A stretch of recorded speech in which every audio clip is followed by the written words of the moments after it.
Droplets of water fell on my hair, announcing the arrival of a long-expected rain. I shivered and hurried up, trying to push Aria from my mind, before the urge to transform and embrace my element became too strong. Even if I knew that no one would even remember seeing me, the thought of running through the city in my revealing and impractical costume was too embarrassing. I sighed. I could only blame myself for it. I had dreamt her when I was 7, and back then I considered the outfit really cute. But now, of course, back then, I had no idea that she was anything else than an OC created by a lonely kid wishing for a friend or someone who would care, as I was passed through all my extended family, hoping that the next place where I would be sent, I would be able to call home. Sadly, it never happened, so Aria and I became inseparable. She protected me from those dark shadows that crept into my room every night as I lay in bed, feeling so alone. That is, until my eccentric aunt somehow learnt about my existence and decided to take me in and give me as much care as she could. It didn't always work out as she had expected, but I never had a heart to tell her about it, telling myself that at least she tried. I smiled at those memories and hurried home, promising myself a long bath in the evening. My aunt was away, so I could become Aria without worrying about how my presence would affect my aunt's memory. As I got inside, Shiro welcomed me with mad barks and jumps. I tried to play with him as I took off my shoes and went to the kitchen. I put my school bag on the table, poured myself a glass of juice, and sat by the table, checking the messages from my aunt. Shiro watched me with pleading eyes, swinging his tail from side to side as I watched the hollow recording my aunt had made on her trip to Orbital.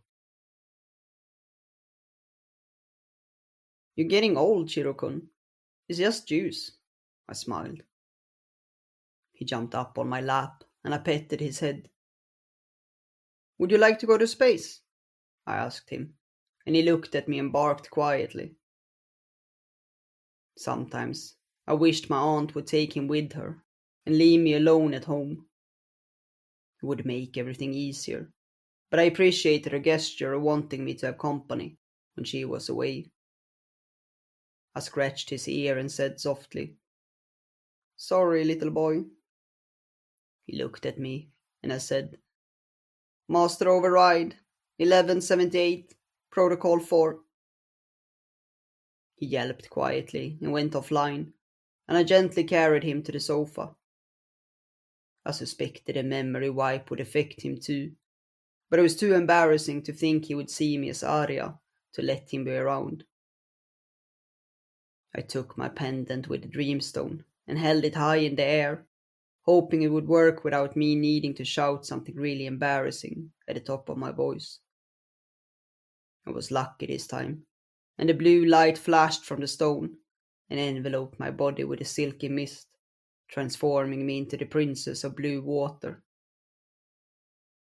I opened my eyes, and for a few moments I admired my nail polish, wondering why on earth no one had ever made nail polish with such a beautiful and deep blue hue that the transformation gave me. Then I remembered what I was supposed to do before I could have my bath, and a cold chill ran down my spine. Even if being Aria made me more confident, the idea of leaving my flat looking like this was overwhelming, but I didn't have any other choice. I had seen the dark shadows gathering around Hinoko, and my dreamstone went freezing cold every time she was near. She was the new girl in our class, and I didn't really know her, but I would never forgive myself if the nightmares took her, because I was too embarrassed to do anything about it. I sighed, opened the window, and jumped into the air as the sun slowly set. I carefully watched her through her bedroom window. I didn't think she would see me, but my instinct to hide still forced me to levitate behind a big billboard on the other side of the road. She looked pretty cute in her casual clothes, and I blushed and turned my head away. I shouldn't think like that, I told myself. I'm here to help her. I knew that a day like this would come, and that I would need to use the power of the Dreamstone to save the people from the nightmares. Aria had told me about it when she left me her pendant shortly after I moved in with my aunt. I only wished she had prepared me better for it. Her soft kiss and trust your heart definitely weren't enough. Slowly, I started to panic, wondering how long I would need to wait here for anything to happen. Did I just make a fool of myself? No, the pendant on my chest was freezing cold, indicating the presence of the nightmares. At least I wasn't cold. My flimsy clothes somehow protected me from the elements, and for some reason, I knew they would be sufficient to protect me from harm. They also never got dirty, which was a relief. I couldn't imagine how I would wash them clean after spending the whole evening jumping from rooftop to rooftop. Hinoko lived far away, and taking a bus was of course out of question. I started to get bored when I noticed Hinoko getting up to undress. My heart started to race, and I could feel panic building up in my chest. Should I look away? But what if the nightmares came when I didn't look? I was supposed to protect her, but there was no way I could justify perving on her, not in these clothes for sure. My face turned red, and I shut my eyes and held my breath until I started to feel dizzy. When I dared to look again, the lights were off.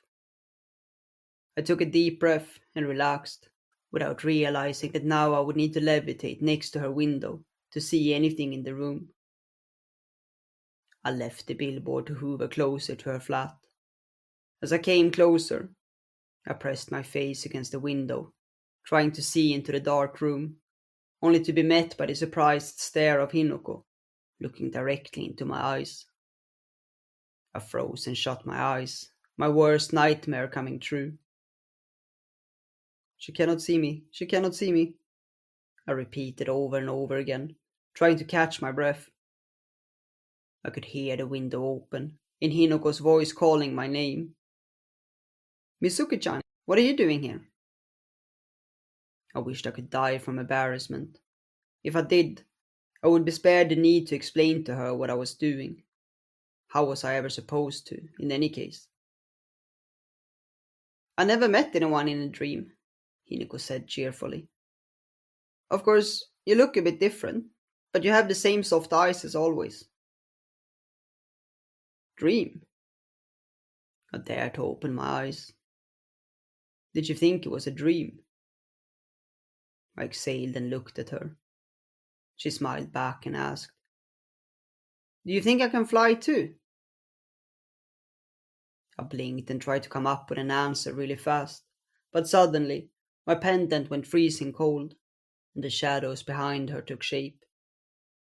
Dark claws dug into her shoulders, and she screamed as the nightmare started to pull her into the void. I tried to grab her, but she slipped away and disappeared, leaving my hands covered in blood. The nightmare hissed, filling my heart with terror, and I fell to my knees, feeling helpless. How could I have let this happen? I was supposed to protect her. I was supposed to be strong, but I knew I wasn't like that. It was Aria who had always protected me from them. I wasn't like her. Aria, I whispered, and tears started to flow down my cheeks. Aria, trust your heart. Aria's voice rang clearly in the air, breaking the nightmare spell. I opened my eyes and saw that the void in front of me was rapidly shrinking. Without thinking, I leapt to my feet and jumped into the black space. I landed hard and fell to my knees.